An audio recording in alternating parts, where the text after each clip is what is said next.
How to fix nearby problem in Telegram. Hello everyone, this is Sabrina here to help you today.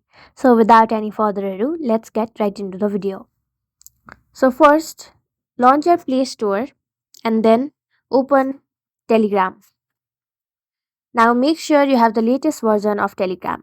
If you have an update button instead of this open button, tap on it and get the latest version. After that, go to settings, scroll down, then go to apps, find Telegram, then open the about info of Telegram application. Now go to its storage section, tap on clear cache, go back again.